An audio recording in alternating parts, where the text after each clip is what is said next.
British संविधान में प्रधानमंत्री का पद परंपरा पर आधारित है, लेकिन भारत में प्रधानमंत्री पद को संविधान द्वारा मान्यता प्रदान की गई है।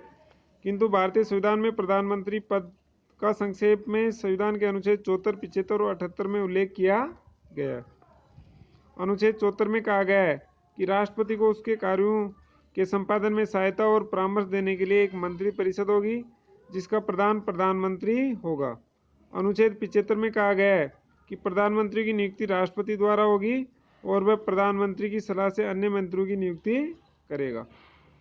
अंत में अनुच्छेद 78 में राष्ट्रपति के साथ व्यवहार के विषय में प्रधानमंत्री के 3 कर्तव्य बताए गए हैं।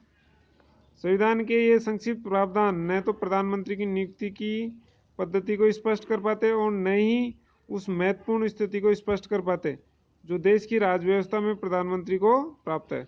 वास्तव में प्रधानमंत्री पद से संबंधित समस्त अध्ययन सिद्धांत की अपेक्षा व्यवहार पर ही आधारित हो सकता है। प्रधानमंत्री का चयन व नियुक्ति। प्रधानमंत्री का चयन उस दल के द्वारा किया जाता है जिसे लोकसभा में बहुमत प्राप्त हो। फिर उसकी नियुक्ति राष्ट्रपति के द्वारा की जाती है। इस प्रकार दल द्वारा चयन पहले होता है और फिर उसकी नियुक्ति बाद में। 1946 में प्रधानमंत्री पद के 2 दावेदार हो सकते थे, पंडित जवाहरलाल नेहरू और सरदार पटेल। इनमें महात्मा गांधी द्वारा पंडित नेहरू को प्रधानमंत्री पद के लिए चुना गया। इस प्रकार पंडित नेहरू ने प्रधानमंत्री पद महात्मा गांधी के आशीर्वाद से प्राप्त किया, लेकिन वे अपने ही अधिकार से इस पर बने रहे। 1950 में सरदार पटेल की मृत्यु के बाद कांग्रेस दल में कोई भी ऐसा व्यक्ति नहीं था जो पंडित नेहरू की सत्ता को चुनौती दे सकता। अतः प्रथम, द्वितीय और तृतीय आम चुनाव के बाद दल के द्वारा पंडित नेहरू दल के नेता के रूप में चयन और राष्ट्रपति के द्वारा उनकी प्रधानमंत्री के रूप में नियुक्ति मात्र एक औपचारिकता ही थी। 1950 से लेकर अब तक प्रधानमंत्री के चयन और नियुक्ति के प्रसंग में 4 प्रकार की स्थितियां रही है। स्वयं जनता द्वारा प्रधानमंत्री का चयन। जब किसी एक नेता के नाम पर कोई राजनीतिक दल या दलीय गठबंधन लोकसभा में बहुमत प्राप्त करता है, चुनाव जीतता है, तब यह समझा जाता है कि स्वयं जनता ने प्रत्यक्ष निर्वाचन के आधार पर प्रधानमंत्री का चयन किया है। 1952, 57 और 62 में स्वयं जनता ने प्रधानमंत्री पद के लिए पंडित नेहरू का चयन किया था। 1971 तथा 1980 में श्रीमती गांधी और दिसंबर 1984 में राजीव गांधी को इस पद के लिए भी चयन स्वयं जनता ने किया था। 1999 में प्रधानमंत्री के चयन में भी जनता ने महत्वपूर्ण भूमिका निभाई। मई 2014 में प्रधानमंत्री नरेंद्र दामोदर दास मोदी के चयन में भी जनता ने महत्वपूर्ण भूमिका निभाई है। आम सहमति के आधार पर प्रधानमंत्री का चयन। 1964 में शास्त्री जी, 1967 में श्रीमती गांधी, 1977 में मोरारजी देसाई, दिसंबर 1989 में वीपी सिंह, जून 1991 में पीवी नरसिंह राव और मई 1996 और अप्रैल 1997 में क्रमशः देवगौड़ा और गुजराल ने आम सहमति के आधार पर प्रधानमंत्री प्राप्त किया था। लोकसभा के बहुमत दल या बहुमत वाले गठबंधन में नेता पद के लिए चुनावी संघर्ष और प्रधानमंत्री का चयन। 1966 में शास्त्री जी के निधन के बाद कांग्रेस संसदीय दल ने श्रीमती गांधी और मोरारजी देसाई 2 उम्मीदवारों में से श्रीमती गांधी को चुना था। लोकसभा में दलीय स्थिति स्पष्ट न होने या आकस्मिक रूप से प्रधानमंत्री के रिक्त हो जाने पर राष्ट्रपति के द्वारा स्वविवेक के आधार पर प्रधानमंत्री का चयन। 1979 में चरण सिंह और नवंबर 1990 में चंद्रशेखर का प्रधानमंत्री पद पर चयन राष्ट्रपति द्वारा स्वविवेक के आधार पर ही किया गया। 1984 में श्रीमती गांधी के देवसान के बाद राजीव गांधी का प्रधानमंत्री पद के लिए चयन लगभग इसी श्रेणी में आता है। लोकसभा चुनाव के तुरंत बाद अप्रैल 1996 में वाजपेयी की प्रधानमंत्री पद पर नियुक्ति भी इसी श्रेणी में आती है। प्रधानमंत्री का चयन। बाहरी लोकसभा का सबसे बड़ा दल भाजपा थी और भाजपाई अन्य सहयोगियों के साथ मिलकर सरकार बनाने की स्थिति में थी।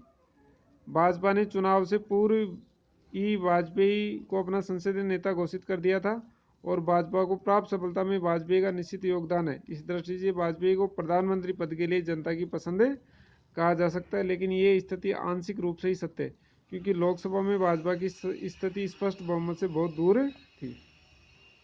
प्रधानमंत्री का चयन अक्टूबर 1999। राष्ट्रीय लोकतांत्रिक गठबंधन ने 13वीं लोकसभा के चुनाव वाजपेयी के नेतृत्व में लड़े। इस दृष्टि से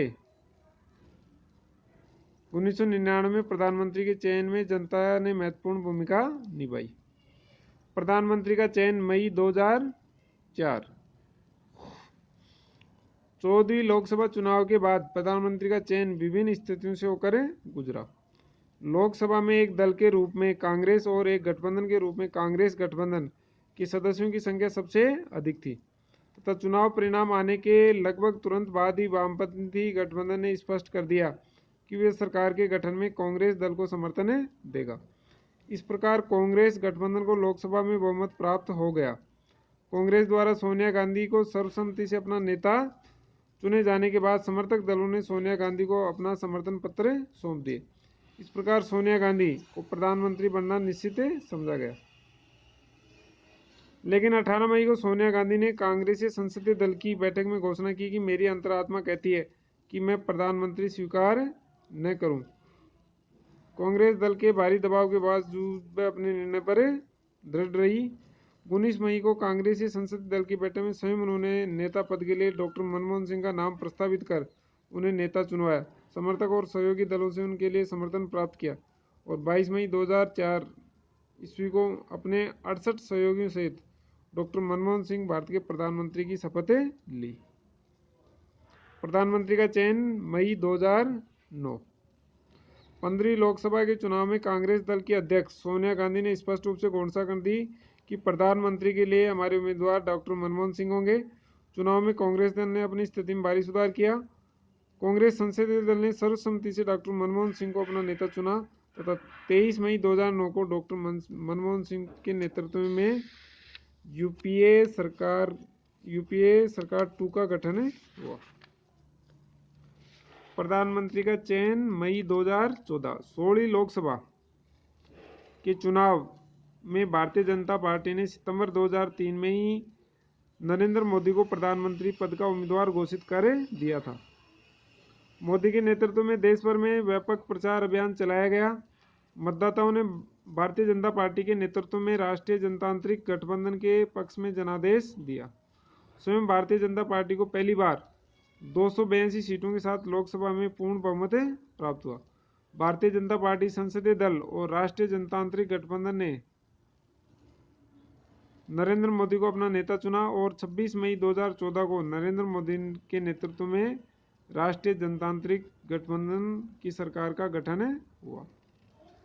प्रधानमंत्री के निर्वाचन का उसकी भूमिका स्थिति पर महत्वपूर्ण रूप से प्रभाव पड़ता है। यदि प्रधानमंत्री पदधारी अपना पद अपनी ही राजनीतिक शक्ति और जनता के सीधे समर्थन से बल प्राप्त करता है, जैसे कि पंडित नेहरू ने अपने जीवन काल में और श्रीमती गांधी ने इंदिरा गांधी ने 1971 और 1980 में और 2014 में नरेंद्र मोदी ने इसी रूप में प्राप्त किया था, तो आत्मविश्वास के साथ शासन प्रमुख के रूप में कार्य करने में समर्थ होता है। लेकिन जब वह अपना पद अन्य तत्वों के समर्थन और सहयोग पर बल प्राप्त करता है, जैसे 1964, 66, 67, 77, 89, 90, 96, 97, 2004, 2009 में ये स्थिति थी, तो प्रधानमंत्री पद की स्थिति स्वाभाविक रूप से निर्बल हो जाती है। प्रथम स्थिति प्रधानमंत्री पद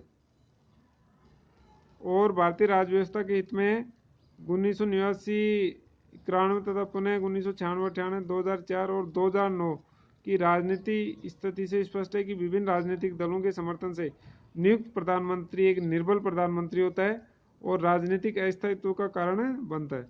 श्रेष्ठ स्थिति निश्चित रूप से वह है जिसके अंतर्गत लोकसभा में किसी एक राजनीतिक दल को या चुनाव पूर्व गठित किसी दलीय गठबंधन को स्पष्ट बहुमत प्राप्त हो तथा वह गठबंधन विचारधारा पर आधारित एक सुदृढ़ गठबंधन हो।